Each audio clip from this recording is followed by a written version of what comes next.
Hello everyone, welcome to economics insight series. आज का video है about economic growth and economic development.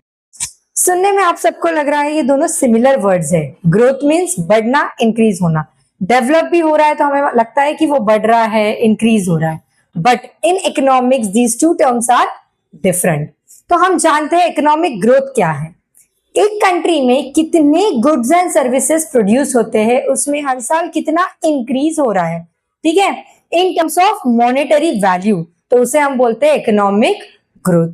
तो ये इकोनॉमिक ग्रोथ जो है वो क्वांटिटेटिव टर्म्स में हम लोग मेजर करते हैं थ्रू जीडीपी और जीएनपी। बट सिर्फ जीडीपी और जीएनपी का ग्रोथ नहीं देखते हुए जब हम देखते हैं एक इंडिविजुअल के लाइफ का इंप्रूवमेंट, यानी कि उसका क्वालिटी ऑफ लाइफ कितना इंप्रूव हो रहा है, तो हम बोलेंगे it is economic development.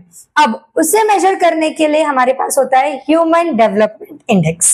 Okay, economic growth और इकोनॉमिक डेवलपमेंट। इकोनॉमिक ग्रोथ ये है नैरो कंसेप्ट और इकोनॉमिक डेवलपमेंट ये है ब्रॉडर कंसेप्ट। ये क्वालिटी को देखता है, क्वालिटेटिव एस्पेक्ट को देखता है, but economic growth quantitative aspect को देखता है। नेक्स्ट, हमें जब इकोनॉमिक डेवलपमेंट मेजर करना है तो उसके कई पैरामीटर्स हमें देखने होते हैं, जैसे कि technological advancement, infrastructural development, industrial development, then आपका per capita income, GDP, GNP, ये सारी चीजें जब हम देखते हैं और ये अब ग्रो हो रहा है, मींस हमारी कंट्री इकोनॉमिकली डेवलप हो रही है। So this is the difference between economic growth and development. Stay tuned for next upcoming videos and we will be keeping you updated with these videos. Thank you. Keep watching. Bye bye.